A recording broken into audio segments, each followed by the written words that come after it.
30 de marzo y aquí estamos listos con las noticias. Buenas noches, Alberto. Buenas noches para ti, María Luis, y para todos nuestros televidentes. Ya todo un equipo periodístico listo para iniciar con los titulares. Así es, por lo menos 3 personas murieron en medio de una balacera entre Tajumulco y Xiwan. Uno de ellos era un coronel y otro era el responsable de un transporte militar. Las autoridades temen que se tratara de una respuesta por la eliminación de amapola durante el fin de semana. Y aunque estaba condenado en los Estados Unidos, el registro de ciudadanos de Ocós en San Marcos inscribe al hermano de una diputada. Al reconocerlo anormal del hecho, el TSE revoca la inscripción del político procesado por narcotráfico en el país del norte.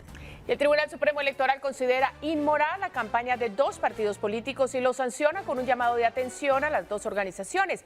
Advierte que pueden venir sanciones económicas. Los partidos creen que la autoridad se excede y viola la libertad de expresión de las campañas electorales. Tragedia migratoria en México. Detenidas 5 personas por muerte de 39 migrantes en incendio. Mientras hay angustia en 2 familias de migrantes de Quetzaltenango y Chimaltenango. Piden al MINEX que aclare cómo procederán con la repatriación de los cadáveres. Compás de espera para la entrada en vigencia plena de la factura electrónica luego de las protestas de los 48 cantones. SAT inicia mesa de diálogo para resolver las controversias.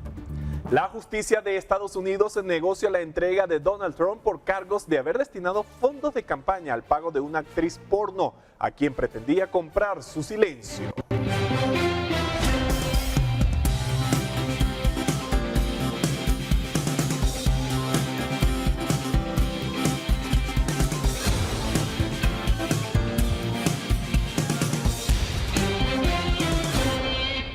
Bienvenidos, gracias por estar ya con nosotros. Tenemos mucha información esta noche, Alberto. Así es, María Luis, y debemos arrancar con un tema que ha estado en la opinión pública durante todo el día en el mundo. Importante la noticia que ha causado revuelo en Estados Unidos porque un gran jurado de un tribunal de Nueva York votó a favor de acusar penalmente a Donald Trump. Esto por el pago para comprar el silencio de una actriz porno antes de las elecciones de 2016, según informaron medios estadounidenses este jueves.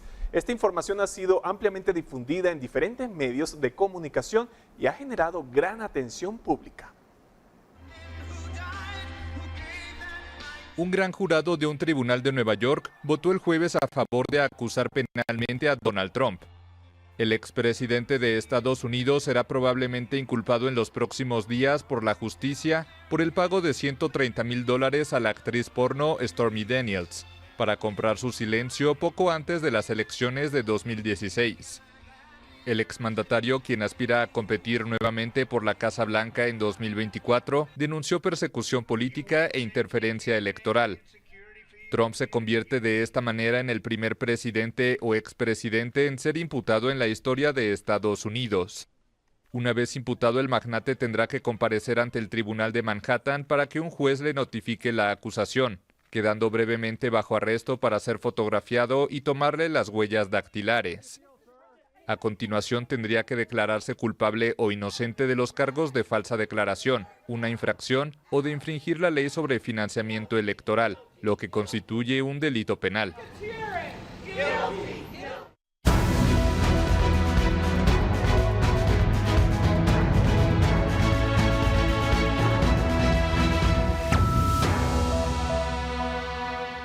Bueno, ya dentro de nuestras fronteras ahora le contamos un insólito caso. Resulta que hace algunos días una subdelegación del Registro de Ciudadanos de San Marcos aceptó la inscripción del exalcalde de Ocós, Carlos Danilo Preciado Navarijo, quien buscaba competir, pese a que se encuentra detenido en Estados Unidos. Hoy el Registro de Ciudadanos ha dado marcha atrás y ha revocado la decisión. A continuación, la historia. El exalcalde de Ocós San Marcos, Carlos Danilo Preciado Navarijo, actualmente se encuentra detenido en Estados Unidos, supuestamente vinculado con un caso de narcotráfico. En el 2021, cuando aún era jefe edil, fue detenido en Panamá y extraditado hacia el país del norte. Sin embargo, el no estar en el territorio nacional y además permanecer detenido en Estados Unidos no fue impedimento para que el pasado 23 de marzo la subdelegación del Registro de Ciudadanos del TSE en Ocós le aceptara su inscripción como candidato a la alcaldía de aquel lugar. Instantáneamente el tema generó todo tipo tipo de críticas, lo que provocó que 7 días después el Registro de Ciudadanos de la capital revocara la decisión de la subdelegación y dejara sin efecto la inscripción de toda la planilla a la Corporación Municipal del Comité Cívico La Plantilla, que buscaba postular al ex jefe edil. Y en este caso, según nos comentaba, de acuerdo a la ponderación y calificación que realizó y está contenida en esa resolución, pues calificó las circunstancias y para el parecer del señor registrador, pues no es idóneo dado todas estas circunstancias y que aún se encuentran en gestión todos los asuntos que provocaron esta extradición oportunamente. El ex jefe edil es hermano de la actual diputada al Congreso de la República, Vivian Preciado Navarijo, debido a que cuando el político fue detenido aún era alcalde de Ocós. El cargo fue ocupado posteriormente por Edwin López Ramírez, quien ahora buscaba competir como concejal segundo de la planilla, que ha quedado fuera de la contienda electoral. Los criterios del TSE para permitir la inscripción de personas cuestionadas ha sido uno de los principales motivos de crítica en el actual proceso electoral. De acuerdo con una verificación de Ojo con mi Pisto, en el acceso público a los archivos electrónicos de corte, Preciado Navarijo tendrá una audiencia el próximo 14 de abril para el cambio de estatus y asegura que hay conversaciones entre sus abogados y la Fiscalía de Texas. Con imágenes de Juan Diego González, informó para Noticiero Guatevisión, Henry Montenegro. Y preste mucha atención a lo siguiente: los partidos FCN Nación y Nosotros fueron sancionados con una amonestación verbal por parte del Tribunal Supremo Electoral debido a la propaganda que, según el tribunal, ha incluido expresiones machistas y de mal gusto. ¿De cuáles se trata? En la siguiente nota se lo contamos. 2 mujeres, un camino de FCN Nación, que postula a Sammy Morales, y el eslogan "a huevos sin pajas" del partido Nosotros, que promueve a Rudy Guzmán, yerno de Sandra Torres, como candidatos a la presidencia, son las 2 campañas políticas que recibieron sanciones por parte del Tribunal Supremo Electoral. El TSE expuso en la resolución que, a su criterio, esta propaganda va en contra de la moral, además de emplear expresiones machistas y de mal gusto, así como degradantes hacia la mujer. En el caso de FCN Nación, la campaña hace mención de 2 mujeres alusivas a las candidatas Sandra Torres y Suri Ríos. Mientras tanto, en el caso de Nosotros, su propaganda está relacionada con el emblema del partido, que es un gallo. La sanción consiste en una amonestación pública, es decir, un llamado de atención, que también incluye la orden de retirar la propaganda con estos mensajes que desde el lunes fueron colocados en espacios públicos. En el caso del partido Nosotros, señaló que no se pronunciará sobre el tema. Sin embargo, FCN Nación difiere del criterio del tribunal. Simplemente es una campaña que a veces cuesta entenderlo, ¿eh? Pero la verdad es que ahí lo explica. 2 mujeres, un camino, que el camino es FCN, que él está al mando, él está como candidato presidencial. Sin embargo, este tipo de sanciones generan dudas sobre si puede existir alguna limitación a la libertad de expresión de los partidos políticos por parte del TSE al momento de realizar propaganda. No obstante, es un extremo que niega el TSE. Limitación a la libre expresión y a la campaña no hay ninguna. Al contrario, lo que queremos es que sea una campaña ética, de altura, que promueva valores democráticos y que esté dentro del marco de la ley. Y nosotros tenemos como autoridad electoral que resaltar que la propia ley tiene vedado que se hagan campañas donde se tergiverse o se malutilicen los términos. Según el tribunal, hay otros expedientes de este tipo que están bajo análisis. No obstante, no se dieron más detalles sobre estos casos. Con imágenes de Juan Diego González, informó para Noticiero Guatevisión, Henry Montenegro. Y aunque el ente electoral indicó respetar plenamente el derecho a la libertad de expresión, el abogado constitucionalista Gabriel Orellana indicó a Prensa Libre y Guatevisión que se debe tomar en cuenta que la moral es un concepto jurídico indeterminado. Simplemente se limitan a decir que el anuncio le falta a la moral, pero no dice qué criterios morales son los que están aplicando para justificar esa llamada de atención a quien puso el anuncio. Esto no es que, aparte de que va en contra de la libre expresión, es un acto que se llama abusivo, un acto carente de fundamento legal y carente de razonamiento que lo justifique. El registro de ciudadanos negó la inscripción al ex alcalde de Misco, Otto Pérez Leal, quien es hijo del ex mandatario Otto Pérez Molina. El ex jefe edil buscaba llegar nuevamente a la comuna misqueña. Sin embargo, se negó su participación por considerarlo no idóneo, derivado de que está relacionado con una carpeta de investigación de la Fiscalía de Delitos Electorales. Según la resolución, Pérez Leal busca postularse con el partido Unión Republicana, que tendrá 3 días para presentar un recurso de nulidad en contra de la resolución. Pérez Leal fue detenido en 2021, señalado de supuestamente crear una organización para sustraer fondos municipales y financiar su campaña. Sin embargo, en 2022 se cerró el proceso penal.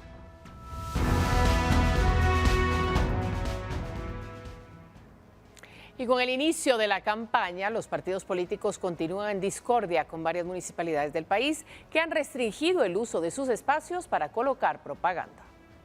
El dilema del uso de los postes para colocar propaganda continúa generando malestar en los partidos políticos, principalmente en aquellos municipios donde las comunas han emitido alguna disposición que los limita a colocar su material electoral. La discordia radica en que, según los partidos, la ley electoral, por ser de rango constitucional, es superior al Código Municipal, por lo que han exigido al TCE que fije una posición. Actualmente las comunas de Quetzaltenango, San Pedro Ayampuc y la capital, para el centro histórico, tienen normativas de este tipo, sumado a que algunos territorios de Huehuetenango y Quiché, según los fiscales, también presentan este tipo de disposiciones. Uno de los casos fue denunciado por el fiscal del partido Vamos, quien señaló que por este tipo de normativas se les ha destruido material electoral en Santa Cruz del Quiché. Vinieron y quitaron esa propaganda y no la quitaron. No es así como que le quito y tenga partido político, ahí me lo guarda para después o póngalo en otro lado. No, me la destruyó. Y eso, si vamos a los delitos electorales, ya está en ese tema. Otros partidos se sumaron a planteamientos de este tipo y cuestionaron las decisiones a nivel municipal. Según el TC, emitirán un pronunciamiento para aclarar el tema, pero dejaron dudas con relación a los criterios que se usan para el resguardo del patrimonio. La ley permite, ¿verdad?, el uso de los postes para la colocación de propaganda electoral. Entonces creo que vamos a hacer esta aclaración vía un comunicado. Hay algunas excepciones, normas, digamos, específicas que protegen patrimonio cultural y algunas ciudades que son turísticas, pero en general, pues la norma sí permite el uso de los postes. Entonces, vamos a hacer esa aclaración. En algunos municipios los partidos han denunciado que a su criterio este tipo de medidas son tomadas por los alcaldes para evitar tener competencia en la campaña electoral. Con imágenes de Juan Diego González, informó para Noticiero Guatevisión, Henry Montenegro. Y vean esto, como si se tratara de un juego o de un programa de entretenimiento. Hay personas con buenos recursos económicos en el norte de Huehuetenango, en algunos municipios, donde apuestan desde carros hasta casas por un determinado candidato a la alcaldía. Un panorama que, según las autoridades, se puede terminar en conflicto. Apostarle a la persona que se cree será la ganadora es una práctica común en municipios como San Pedro Soloma, San Miguel Acatán, San Sebastián Coatán y Santa Eulalia, entre otros. Se pone a disposición una camioneta agrícola o un pick-up último modelo, una casa o, como sus vecinos dicen, unos simples 250,000 quetzales. Dinero que en ocasiones ha superado el millón en las apuestas. Este tema preocupa a los subdelegados del Tribunal Supremo Electoral, pues aunque se conoce que las apuestas son no de los partidos sino de personas particulares, al momento del escrutinio llegan los problemas porque no gana determinado candidato al que se le apostó. En el caso de Soloma, pues se habla de apuestas que son las que determinan muchas veces situaciones que terminan en conflictos o agresiones. También hemos hablado de grupos de choque que son los que generan los problemas cuando se escucha que algún candidato está perdiendo. Entonces se espera que todo esto pueda disminuirse, ¿verdad? Para personal de instituciones y organizaciones que tienen presencia en el área, las complicaciones son mayores, porque en elecciones anteriores se ha observado grupos fuertemente armados que rondan los centros de votación, todo derivado de las apuestas. Lo manifestaron, ¿verdad?, en su momento las personas ahí, pues es preocupante. Realmente nosotros que estamos en el área, de alguna forma, pues darles el seguimiento, el monitoreo, se nos escapa de la mano. Esto ya es un trabajo pleno de las fuerzas de seguridad, quienes realizarán su trabajo en un momento determinado. El presidente de la Junta Electoral Departamental declaró al respecto que por no ser candidatos los que apuestan es un hecho aislado por el cual no hay que preocuparse, porque es normal que se hagan apuestas de todo tipo. Desde Huehuetenango reporta Mike Castillo, Noticiero Guatevisión. Y preocupados por el índice de violencia en anteriores elecciones, autoridades de turno piden a la Policía Nacional Civil y autoridades del Ejército redoblar la seguridad en el departamento y con ello evitar destruir el patrimonio de los escuintlecos. Escuintlas esperan que 8 de estos sean violentos. De esta cuenta, 3 de estos es liderado por mujeres, quienes piden a las autoridades mejorar la seguridad, esto ante los hechos de violencia que se han vivido en otros años. Porque por ser mujeres muchas veces y tenemos que venir y tomar la autoridad para que se pueda hacer. Hay algunos que pues no les parece, pero hemos en el camino pedido mucha sabiduría a Dios para poder salir adelante. Ese mismo grupo político adversario no quiere aceptar la voluntad del pueblo y eso es lo que buscamos, que pues esa seguridad para que la verdad que no se den estos incidentes, que no se repita, que no sigan manchando, que no sigan ensuciando el nombre de Iztapa. Claro que sí, que se sientan en confianza con la seguridad, con la cercanía a las urnas, que saben que van a ejercer su voto democráticamente y que Dios siempre nos guarde en todo momento. La preocupación en los 14 municipios, por ello se coordina la seguridad con las autoridades para garantizar la seguridad en el proceso electoral. Logramos la comunicación con el viceministro, las buenas relaciones que tenemos ahí con el Ministerio de Gobernación y el ministro de Gobernación para que estuvieran aquí presentes. Entonces hoy se da ese acercamiento, hoy se da esa mesa de seguridad, se entabla aquí en el departamento de Escuintla para ver todo ese índice de violencia. Gracias a Dios hemos bajado los índices de homicidio aquí en el departamento, seguimos trabajando, debemos de seguir trabajando por un departamento para evitar todo este tipo de delitos contra la vida. Para Guatevisión, Carlos Paredes. Bueno, y ya se encuentra con nosotros acá en el set de Noticiero Guatevisión, Alejandra Álvarez. Así es, y nos tiene información porque hoy tiene invitado. Alejandra, buenas noches. Buenas noches, Alberto y María Luisa. En unos minutos estaremos iniciando con Decisión Libre. Hoy nos acompaña el candidato a la presidencia de la República por Unión Republicana, el licenciado Julio Talamonte. Así que estén pendientes, desde ya pueden enviarnos sus comentarios y preguntas utilizando el hashtag Decisión Libre 2023. Los esperamos a las 10:15 de la noche. Bueno, ya saben, la cita es para después de la emisión estelar de Noticiero Guatevisión. Y continuamos con más información. Un nuevo sistema de buses iniciará dentro de 5 semanas con el fin de cubrir las rutas que el Transmetro no cubre en barrios de la capital. En un año electoral, la Municipalidad de Guatemala indica que no tiene relación con la campaña del actual jefe edil de la capital. Luego de la desactivación de los buses rojos durante los primeros años de la pandemia del COVID-19, vecinos de diferentes sectores de la ciudad se vieron afectados por la falta de transporte público. La Municipalidad de Guatemala, con el propósito de mejorar la movilidad y el transporte en la ciudad, anunció que el primer lote de 29 buses de un total de 69 de la línea Tubus ingresó esta semana al país. Estos nuevos buses que vienen pues van a ser buses más pequeños, de 12 metros, como los buses convencionales que conocemos, y estos van a tener la función de ser más locales, más barriales. Van a entrar a las colonias como por ejemplo Cantón 21, van a estar en la colonia San Antonio, van a pasar por zona 5, Quinta Samayoa, donde las calles son más estrechas y necesitan ir recorriendo esos barrios para atraer más pasajeros al sistema. Se estima que la nueva línea tenga un menor tiempo de espera para los pasajeros, entre 8 a 10 minutos, con el fin de que la movilidad sea más rápida. Las 4 rutas tendrán 145 puntos de parada con una distancia entre 250 y 300 metros entre cada una. Las zonas que cubrirá serán la 1, 3, 5, 6, 7, 9, 10 y 14, realizando un recorrido de unos 63.5 kilómetros. La primera fase pues es un piloto de 4 rutas, para lo cual vamos a utilizar 69 buses. Estos tuvieron un costo aproximado de 199 millones de quetzales. Son buses diésel con tecnología Euro 6, lo que significa que son muy eficientes y con menor cantidad de emisiones al ambiente.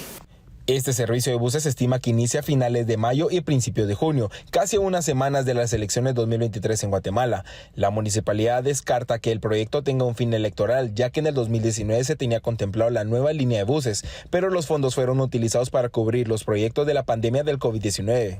Según el área de comunicación de la Municipalidad de Guatemala, se continuó con los preparativos y en el 2021 se empezó con la adquisición de los buses. Se tenía contemplado recibirlos antes, pero por temas de la póliza y aduanas se retrasaron algunos días y en el mes de marzo se recibió la primera flotilla. Con imágenes de María René Barrientos, reportó para Noticiero Guatevisión, Fernando Cabrera. El Electroral, el suero preferido de los guatemaltecos, presenta. Miren, más noticias. Durante un enfrentamiento entre los pobladores de Ixiguán y Tajumulco en San Marcos, un coronel del ejército falleció. Se presume que el conflicto inició debido a la erradicación de una siembra de amapola que se llevó a cabo durante la semana. Este es el reporte.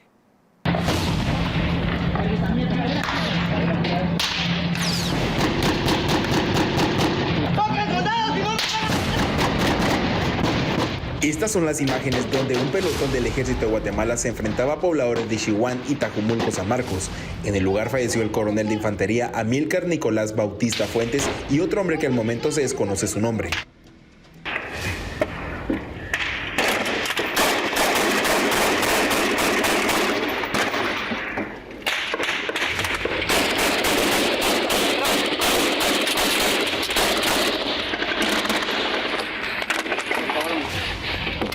Rubén Telles, portavoz del Ejército de Guatemala, indicó que las dos personas que perdieron la vida se encontraban auxiliando a personas que quedaron en el fuego cruzado entre los pobladores. La familia del conductor ha sido rescatada por elementos del Ejército de Guatemala durante la noche del pasado miércoles y se encuentra bajo resguardo de una unidad militar a la espera que el cadáver sea recuperado por el Ministerio Público y ya ellos puedan darle entonces cristiana sepultura después de los procedimientos de rigor.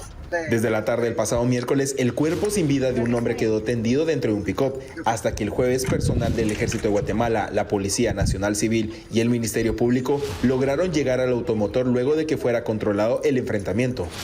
Fuentes oficiales indicaron que el incidente se debe a las diferencias que mantienen los pobladores de ambos municipios. Desde entonces se registran usurpaciones de tierra y nacimiento de agua. Sin embargo, otro posible causante fue la erradicación de un campo de amapolas a principios de esta semana, lo que causó el enojo de los pobladores. Hay un trabajo de investigación ahora en conjunto con el Ministerio Público para determinar si esta es una de las razones por las cuales se haya reactivado este tipo de situación ilegal en el lugar, pero tomamos en cuenta que tiene años de antecedentes esta conflictividad entre estas dos comunidades en el lugar. Durante esta semana se reporta la erradicación de plantaciones ilícitas, específicamente de amapola, y que asciende a más de 15 millones de quetzales lo erradicado durante los primeros días de esta semana de lo que se ha erradicado en el lugar. Durante este jueves, las fuerzas de la Policía Nacional Civil y el Ejército de Guatemala realizaron varios operativos con el fin de detener los enfrentamientos y recuperar territorio perdido en el lugar. Con imágenes de María René Barrientos y Mario Miranda, reportó para Noticiero Guatevisión Fernando Cabrera.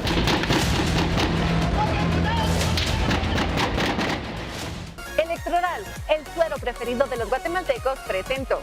Y continuamos hablando de este tema porque el número de personas que han perdido la vida a causa de los conflictos entre los municipios de Tajumulco e Ixiguán en San Marcos van en aumento. Dentro de las víctimas figura un coronel de la Brigada de Operaciones para Montaña, mientras un hombre originario de Quetzaltenango perdió la vida por impacto de arma de fuego.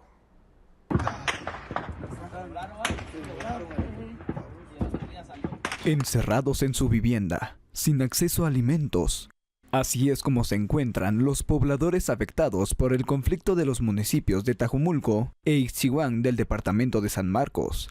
En 24 horas, 3 personas perdieron la vida, donde figura un coronel de infantería de la Brigada de Operaciones para Montaña, Amílcar Nicolás Bautista Fuentes, tras recibir impactos de bala. Además, se confirma la muerte de Eduardo Gramajo Tomás, originario de Quetzaltenango, y quien junto a su esposa repartía productos en el lugar. La esposa, identificada como Karen Amaya, logró sobrevivir tras fingir su muerte y no moverse por varias horas dentro del vehículo en el que se conducían. Personal de la Procuraduría de los Derechos Humanos añadió que no se tienen datos oficiales de la tercera persona quien perdió la vida. Sectores cuestionan el actuar de las autoridades que sigue sin dar una solución a este problema que se ha generado durante varios años.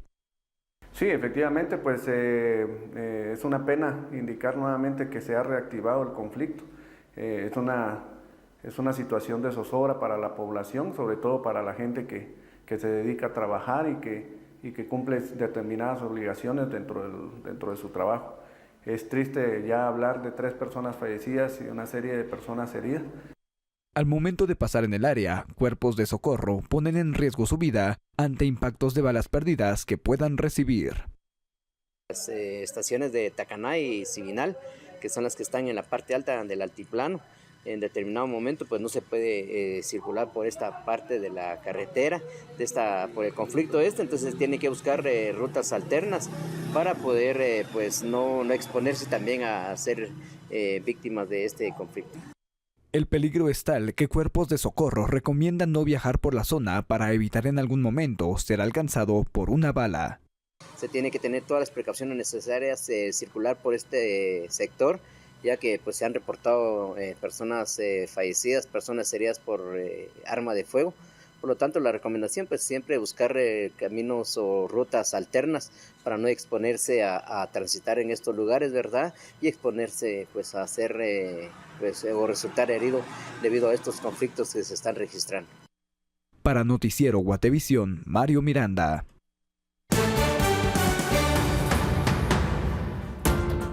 Detienen a 5 personas por muerte de 39 migrantes en la tragedia migratoria en México. Al regresar de la pausa, le contamos. El presidente hoy dijo que había...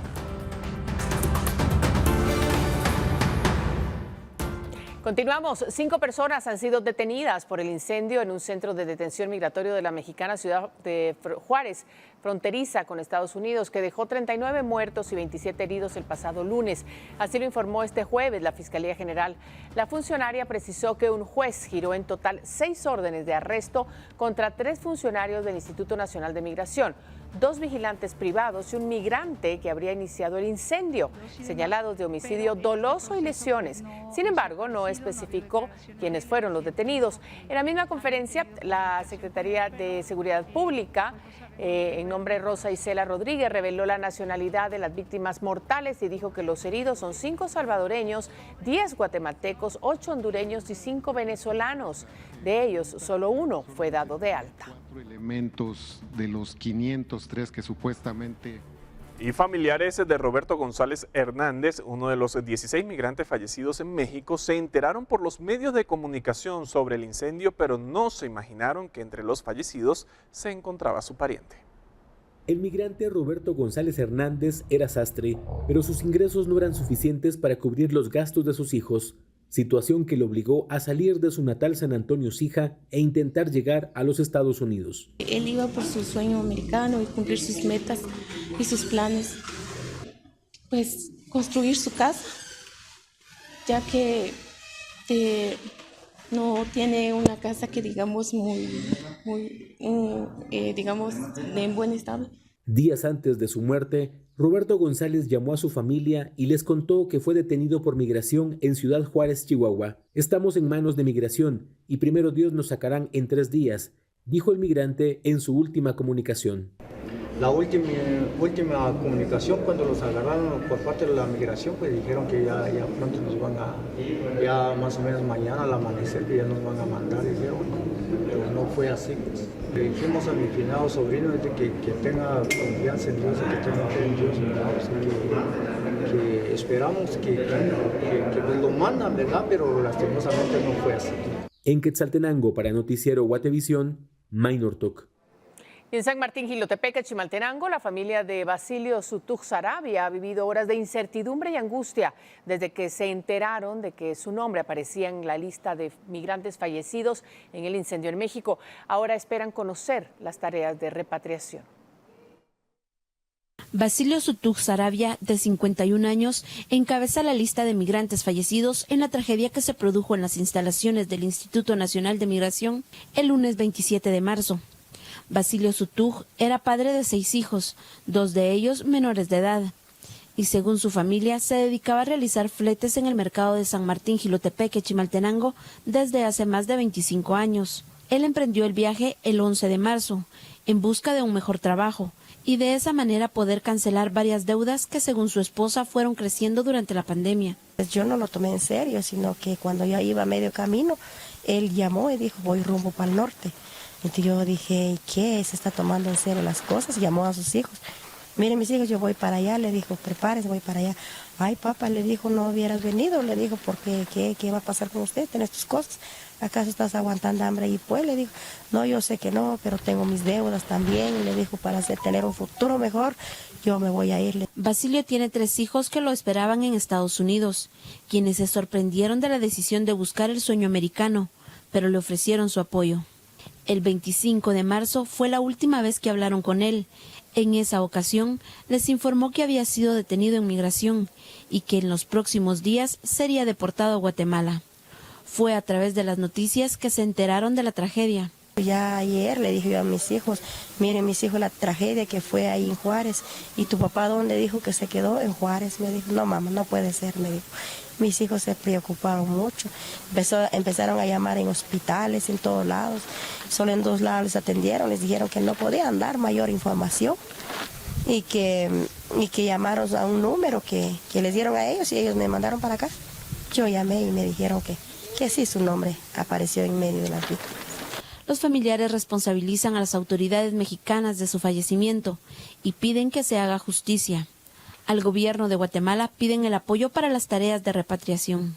Yo pienso que quizás porque nosotros somos humildes, somos pobres, siempre nos dejan la espalda, hacen lo que quieren con nosotros por buscar una buena vida a ellos. Si ellos retienen a los migrantes, ¿por qué no los cuidan entonces? Si los dejan pasar, ¿por qué no los dejan pasar? ¿Por qué los agarran, los encierran a que se quemen, a que se mueren?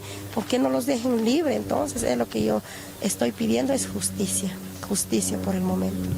Y que todos pedimos justicia porque creo que hay varias familias, estamos de luto en Guatemala. Reportó para Noticiero Guatevisión, Emi Sánchez. Por otra parte, el representante de la Iglesia Católica en temas de migración en Quiché aseguró que la falta de información a los familiares de las víctimas del incendio del albergue de migrantes en México mantiene en zozobra a los familiares que desconocen si su familiar vive o ha muerto. La falta de información del gobierno de Guatemala mantiene en zozobra a familiares originarios de Quiché que se encontraban en el incendio de un albergue migratorio en México. El representante de la Iglesia Católica en materia de migración expresó que no se puede confirmar si viven o han muerto los migrantes que se encontraban en ese lugar, varios de ellos de origen quichelense. Salieron los nombres de ellos ahí en el informe, todo en el listado de los fallecidos, pero resulta que ya lo han llamado que no están vivos, pero no hay informaciones así claras, ¿verdad? Entonces no podemos decir ni están vivos ni están muertos, ¿verdad? El Ministerio de Relaciones Exteriores publicó un comunicado en donde resalta que 2 migrantes originarios de Zacapulas, Quiché, que se creían muertos, están en estado delicado en un hospital de México. Además de que personal del RENAP se dirige a ese país para ayudar con la identificación de las víctimas. El obispo de Quiché aseguró que mientras no existan oportunidades laborales y políticas en Guatemala, las personas continuarán viajando ilegalmente a Estados Unidos, a pesar de los peligros. El país de Guatemala no ofrece, su tierra no ofrece una vida más digna y tienen que agarrar mochilas. Desde patocos jovencitos están yendo con los y sus papás o alcanzar sus papás que andan ya por allá. Para Noticiero Guatevisión reportó Héctor Cordero. Bueno, y vamos a cambiar el tema porque una jueza deja en prisión a un hombre que le disparó a una mujer cuando viajaban en un autobús que se dirigía a Jutiapa. El ataque ocurrió en la ruta a El Salvador. Jacinto Alvarado López compareció ante un juez luego de haber sido capturado el lunes último por dispararle a una joven de 22 años adentro de un autobús extraurbano que se dirigía a Jutiapa. El ataque ocurrió cuando el bus transitaba en el kilómetro 10 de la ruta a El Salvador. La jueza penal de turno en audiencia escuchó la sindicación de la Fiscalía de Femicidio del Ministerio Público. Los fiscales presentaron el arma que usó Alvarado López para dispararle a la joven. Después de la exposición de los hechos, la juzgadora decidió ligarlo a proceso penal por homicidio en grado de tentativa y quedó en prisión preventiva. Según los fiscales, la joven discutió con Alvarado López porque este le tomaba fotografías cuando viajaban en el autobús. Allí empezó un reclamo y él le disparó. El incidente ocurrió adentro de un autobús extraurbano que se dirigía al departamento de Jutiapa, justo como este. En este sitio forcejearon y él le disparó a la mujer. La joven víctima acababa de salir de trabajar de un hospital privado y abordó el autobús en la terminal zona 4. Minutos después fue baleada. Ahora se encuentra en recuperación y estable en un centro médico. Con imágenes de Esvin García, reportó Edwin Pitán. Y ex empleada de un banco es detenida por haber gestionado una tarjeta como reposición y la usó durante varios meses. Llegó a gastar 187,000 quetzales. Laura Judith González Gálvez, ex empleada de un banco, ha sido detenida por haber gestionado una nueva tarjeta de un cliente como reposición y se quedó con ella. Eso para extraer dinero de la cuenta bancaria. La Fiscalía contra el Crimen Organizado del Ministerio Público, por medio de la Unidad de Delitos Relacionados con Bancos, es quien investiga este caso. Y según las pesquisas, González Gálvez hizo transacciones con esa tarjeta durante 8 meses, desde julio de 2021 hasta febrero de 2022. En esas transacciones, según las pesquisas, gastó 187,000 quetzales. González Gálvez es indicada del delito de hurto agravado. La audiencia de primera declaración se celebrará este viernes. Reportó Edwin Pitán. Bueno, el ex jefe de la Comisión Internacional contra la Impunidad en Guatemala, Francisco Dalanese, le respondió al Ministerio Público por la vinculación que le hace con el lavado de dinero en Fedecocagua.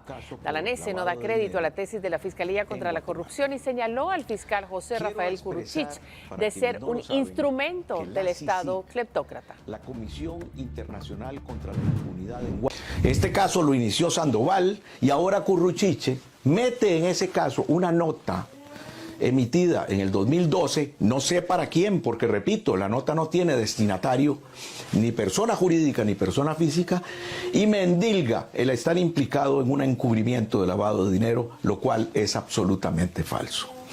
Esta es una más de las maniobras para perseguir a todos los que nos atrevimos a tocar a los poderosos, corruptos y criminales de Guatemala, para los cuales Curruchiche no es más que un triste instrumento y así quedará escrito en la historia de Guatemala, de lo cual nos encargaremos quienes somos perseguidos hoy.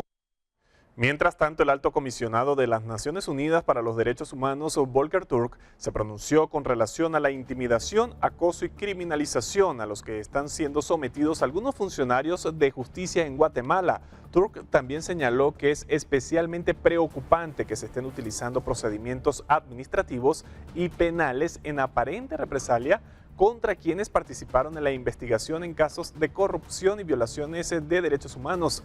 Asimismo, expresó su preocupación ante el rechazo por parte de la Corte Electoral guatemalteca de las candidaturas de Telma Cabrera, Jordán Rodas y Roberto Arzú, por lo que pidió al Tribunal Supremo Electoral de Guatemala que actúe de manera imparcial y en base a los hechos.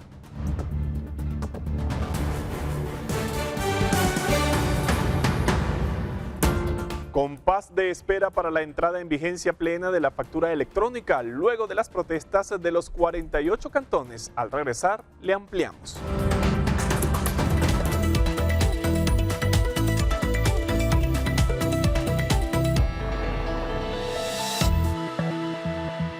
Vamos con más información y en esta oportunidad vamos a darle la bienvenida a nuestra compañera Paula Osaeta. Bueno, tú sabes y ustedes también que eso quiere decir que es momento de que hablemos de dinero.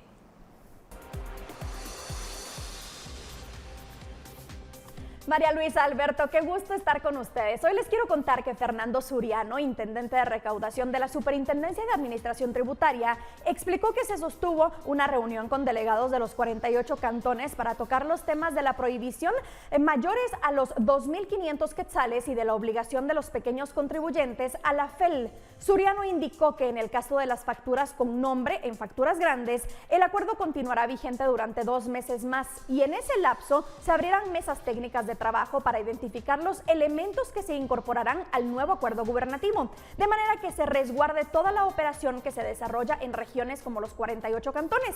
Además, indicó que en ese mismo plazo también se incorporará una medida que la SAT está por publicar respecto a la ampliación del plazo para que los pequeños contribuyentes se incorporen al régimen FEL. Y ahora les cuento que en una conferencia de prensa el presidente del Banco de Guatemala y miembros de la Junta Monetaria dieron a conocer la decisión tomada en relación a la tasa de interés líder que subió 25 puntos básicos. Los integrantes de la Junta Monetaria decidieron ajustar la tasa de interés líder de política monetaria en 25 puntos básicos, luego de analizar diferentes escenarios e indicadores de corto plazo. Ahora la tasa líder pasa de 4.50% a 4.75% y una de sus incidencias para los agentes económicos estará en el costo del dinero, pues estas alzas se reflejan en las tasas activas del sistema bancario en un periodo que va de 6 a 9 meses. En este año es la tercera ocasión en que se aumenta el indicador y la octava ocasión desde mayo del 2022. En una decisión tomada por unanimidad, informó en conferencia de prensa Álvaro González Richie, que es el presidente de la Junta Monetaria y del Banco de Guatemala. La medida es un nuevo intento por controlar la inflación, o sea, el índice general de precios en la economía, que a febrero pasado se ubicó en 9.92%, el más alto en los últimos 27 años, y el efecto esperado es precisamente que las tasas de los préstamos también suban, de manera que se restrinja la demanda de créditos para consumo y así presionar los precios de bienes y servicios hacia la baja. Sin embargo, en la conferencia se reiteró que las tasas activas se han mantenido estables. La próxima sesión de Junta Monetaria sobre este tema está programada para el miércoles 26 de abril. Hablar de humanización en las empresas es algo verdaderamente nuevo. Hoy en día los desafíos y la cosmovisión del trabajo requieren de la resignificación del mismo.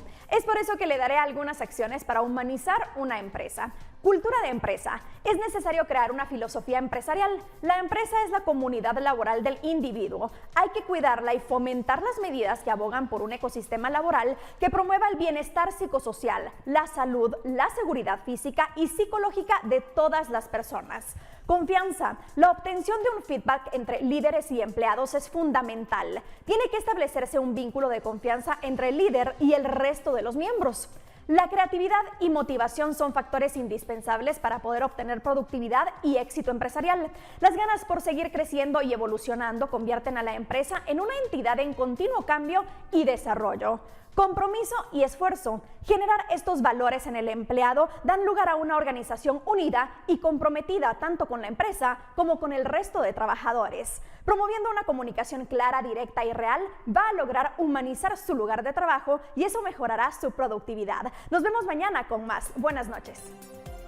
Buenas noches para ti también, Paula. Y continuamos hablando justamente de otros temas porque entre 2019 y lo que va de 2023, el Ministerio de Trabajo registra al menos 34.071 contratos a tiempo parcial, principalmente para actividades no agrícolas, es decir, las relativas al comercio, servicios e industrias, entre otros. De acuerdo con la información proporcionada de 2019 a 2022, los contratos a tiempo parcial registrados sumaron 33.723, los que fueron solicitados por 2.423 empresas, 2.337 de estas del sector no agrícola, 48 del agrícola y 38 de exportación y maquila. En 2019 se registraron 1.708 contratos a tiempo parcial, en 2020 fueron 5.063, en 2021 8.076 y en 2022 se contabilizaron 18.876.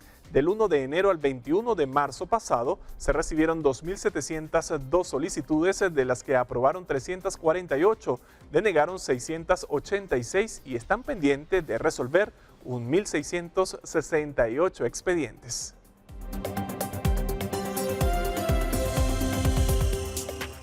Y conforme pasa el tiempo, las marcas se preocupan cada vez más en llegar a su público objetivo de una forma personalizada. Pero, ¿cómo pueden lograr eso y cuáles son los retos? Veamos.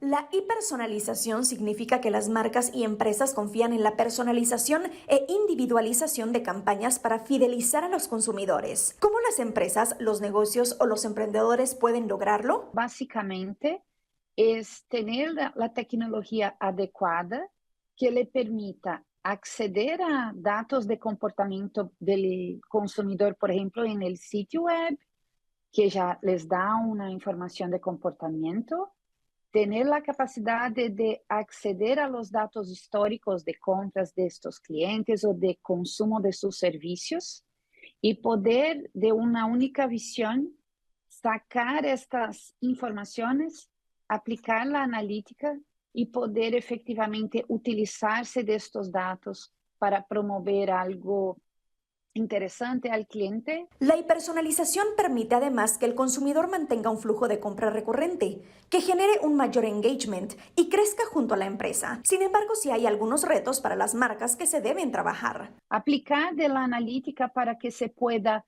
conocer y sacar insights para definir estrategias comerciales de adquisición, de retención y entender qué tipos de prospectos y clientes sí se debe aplicar aquí estrategia comercial y poder efectivamente orquestar cada canal que hace parte de la estrategia de comunicación. Según la experta, la hiperpersonalización funciona más para las industrias de consumo y retailers. Además, se está empezando a utilizar en la industria de servicios, como en las telecomunicaciones e instituciones financieras. Para Noticiero Guatevisión, Paula Osaeta.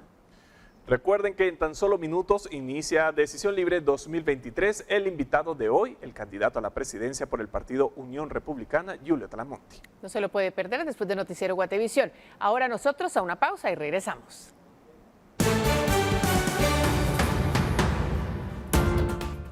¿Qué pasa con la salud del Papa Francisco luego de luchar contra una infección respiratoria? Al regresar de la pausa, lo revisamos.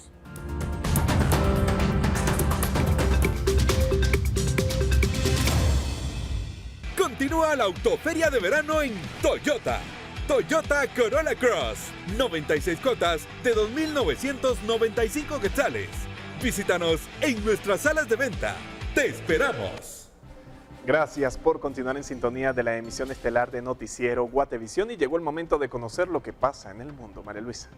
Así es, Alberto. Vamos de inmediato a las noticias internacionales. Detenido en Rusia, un reportero estadounidense del Wall Street Journal de un tribunal ordenó 2 meses de arresto provisional para Evan Gershkovich, reportero de Wall Street Journal, acusado de espionaje, un delito que se castiga con pena de entre 10 y 20 años de prisión en Rusia. Según las autoridades de Moscú, Gershkovich fue detenido por recopilar información sobre una empresa del complejo militar industrial ruso. El periodista se declaró no culpable de las acusaciones. El Wall Street Journal mostró su profunda preocupación por la seguridad de Gershkovich, negó los cargos contra su reportero y solicitó su liberación inmediata. La Casa Blanca criticó que Moscú castigue a los medios de comunicación. El Comité para la Protección de los Periodistas y el secretario general de la ONU, Antonio Guterres, condenaron el arresto de Gershkovich.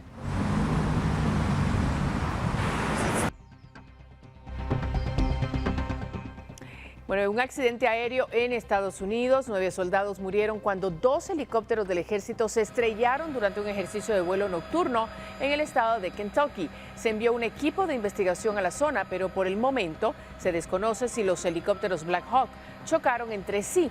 Los aparatos estaban diseñados para evacuaciones médicas y tenían capacidad para transportar hasta 11 personas.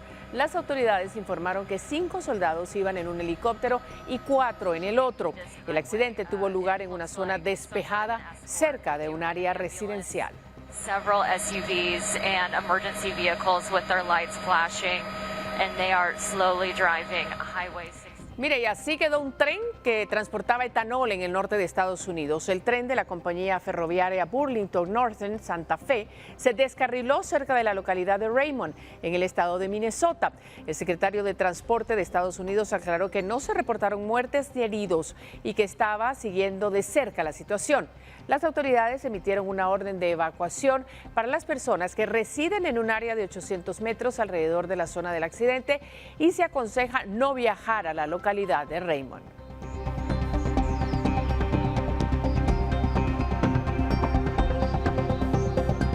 Y vamos al sur. El expresidente de Brasil, Jair Bolsonaro, ha regresado a ese país y aterrizó en la capital del país sudamericano este jueves en un vuelo procedente de Estados Unidos, a donde partió hace 3 meses después de perder las elecciones frente a Lula Inácio Lula da Silva.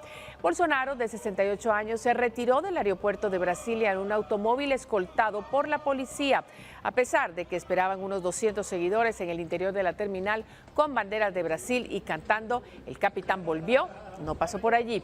En declaraciones a la prensa el miércoles en el aeropuerto de Orlando, el expresidente afirmó que no va a liderar ninguna oposición. No obstante, esta semana anticipó que pretende recorrer Brasil, hacer política y mantener en pie la bandera del conservadurismo.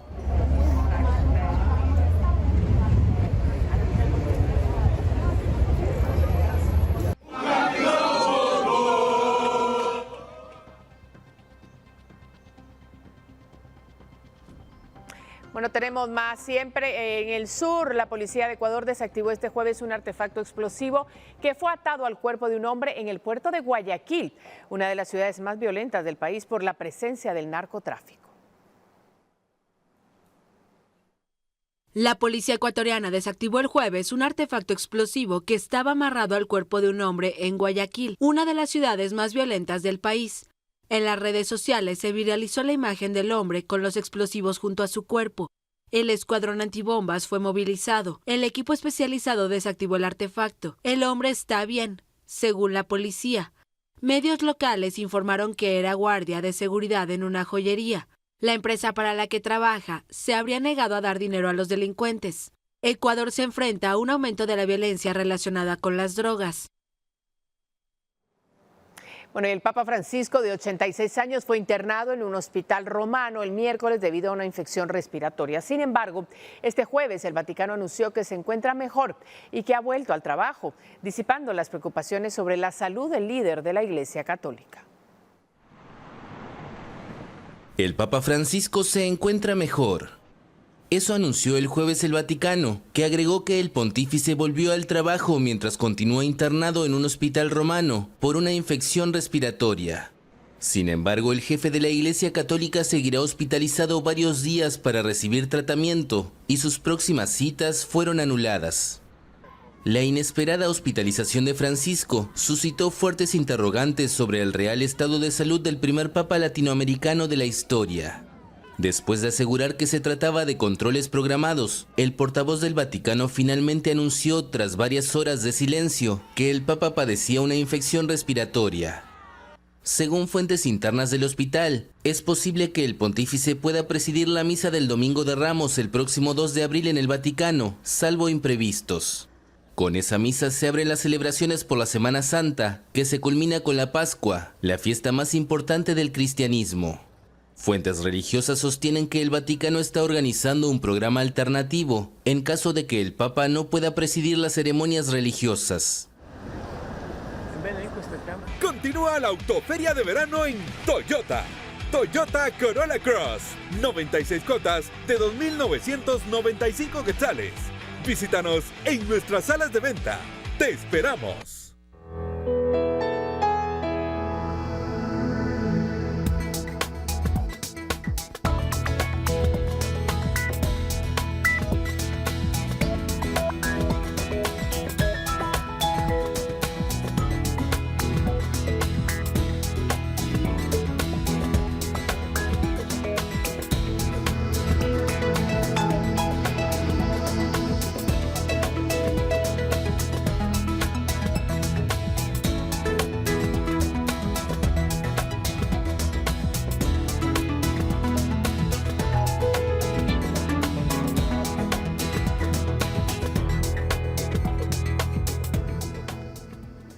Bueno, y queremos contarle que ya está en nuestros estudios el invitado al programa Decisión Libre, Alberto. Así es, María Luisa, el candidato a la presidencia por el partido Unión Republicana. En tan solo minutos, Decisión Libre 2023.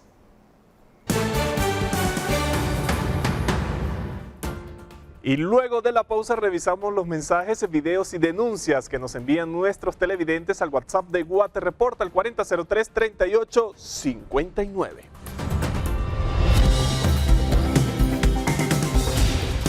Qué bueno que sigue con nosotros porque es momento de que le presentemos los mensajes enviados a través del sistema de Guate Reporta y están a cargo de Alberto. El segmento favorito de muchas personas que se encuentran en casa porque ese es donde justamente pueden dar a conocer todas las denuncias y problemas que existen en sus comunidades. Recuerden el número 4003-3859. Mereces disfrutar de este verano en familia, sin preocupaciones, con grandes experiencias y sobre todo con el apoyo de CFS, Corredores de Seguros. Presenta. Primera información que vamos a presentarle es sobre las supuestas precarias condiciones en que se encuentran los estudiantes de la Escuela Normal Pedro Molina, que reciben clases sentados en sillas. El mensaje da cuenta de que más de 400 estudiantes necesitan escritorios en buenas condiciones. Hasta esta semana las condiciones del proceso de enseñanza-aprendizaje no son las ideales.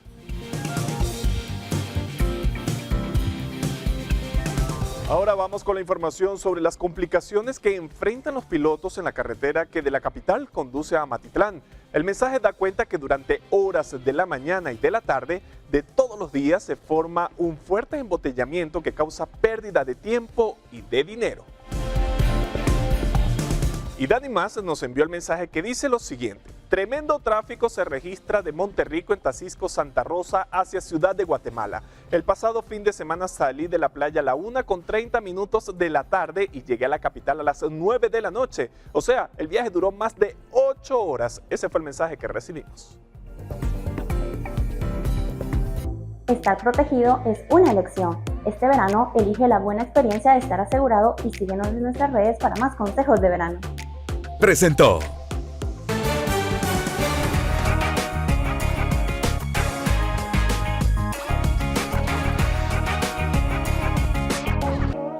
Y el Seminario de Cultura Mexicana, con la corresponsalía de Guatemala, le hicieron un homenaje a la arquitecta Julia Vela en conmemoración del Día de la Mujer. Durante el evento se destacó la trayectoria de Vela por los más de 50 años de aporte cultural a la danza del país, incluyendo su participación en la creación de grandes puestas en escena como el Pahabank, recientemente declarado Patrimonio Cultural de Guatemala. En actividad, la periodista María Eugenia Gordillo, presidenta de la corresponsalía de Guatemala, expresó la alegría de compartir este reconocimiento con Julia Vela y destacó que la arquitecta ha impulsado la cultura del país. Por su parte, Julia Vela agradeció el reconocimiento y expresó estar muy emocionada. Además, señaló que fue la impulsora de reformas en el baile y la creadora de grandes producciones. Y seguimos hablando de cultura porque si hay pequeños en casa apasionados por la literatura, ahora podrán publicar un libro gracias a una convocatoria que realiza la editorial Piedra Santa. ¿Cómo participar? Vamos a conocer todos los detalles. Cuéntame tu cuento es una iniciativa de Editorial Piedra Santa que busca fomentar la lectura y la creación literaria en la niñez guatemalteca, porque la creatividad no tiene límites. Cada vez el niño, conforme avanza la edad, deseablemente pues se van convirtiendo en escritores autónomos, ¿verdad? Pero entonces es un proyecto de escritura, es motivar a los niños y a adultos, los padres, a que hagan un libro y que lo publiquen, porque el niño que escribe pues necesariamente tiene que leer y el niño que escribe nunca va a dejar de leer. Lo que nosotros deseamos promover es la escritura creativa. Durante el proceso, los participantes tendrán la oportunidad de asistir a 4 talleres en los que aprenderán técnicas de diseño, escritura e ilustración. Luego experimentarán el proceso editorial, desde la evaluación hasta la publicación final, que será entregada en la Feria del Libro en Guatemala. Lo que deseamos todos es que cuando el niño abra su libro diga: sí, este soy yo, esta historia es la mía, es la que yo conté, es la que yo quiero contar. Los padres reciben una orientación de cómo orientar a sus hijos, pero también los niños reciben 2 talleres. Un taller para escritura de un cuento, ¿verdad? En donde ellos conocen llegan a conocer la estructura de un cuento, ¿verdad? Que tiene un inicio, que tiene un conflicto, que tiene un desenlace. Y esto pues lo aprenden en una conversación que tienen con un escritor. Para Irene Piedrasanta, este evento puede ser inolvidable para las familias. Como parte del proceso, se firma un contrato para la publicación y el libro se pone a la venta en Filgua, del cual los niños perciben sus primeras regalías como escritores. No perdamos la oportunidad de que en la niñez nuestros hijos escriban su cuento, lo escriban con nosotros, con el apoyo de los adultos, que lo publiquen y lo vendan en una feria internacional del libro. En este proyecto pueden participar niños y adolescentes entre los 3 y los 17 años con una obra propia. Cada autor creará e ilustrará su historia y deberá ser revisada por una persona adulta. La fecha límite para enviar los trabajos es el 15 de mayo en el correo elebran@piedrasanta.com. El precio es de 300 quetzales e incluye la participación en los talleres, el diseño e impresión de 11 ejemplares, 1 para el autor y 10 para la venta. Con imágenes de Roberto López para Noticiero Guatevisión, Fátima Herrera. Y así llegamos al final de la emisión estelar de Noticiero Guatevisión. Muchísimas gracias por acompañarnos durante esta ronda informativa. Recuerden ingresar a nuestras plataformas digitales para mantenerse informado minuto a minuto. María Luisa, buenas noches. Buenas noches, Alberto. Gracias a ustedes por estar con nosotros. Regresamos mañana con más, por supuesto. Y nos vamos a despedir con el tema My Heart Will Go On, porque hoy Celine Dion cumple 55 años. Dion nació en Charlemagne, Canadá, y ha tenido una carrera muy exitosa.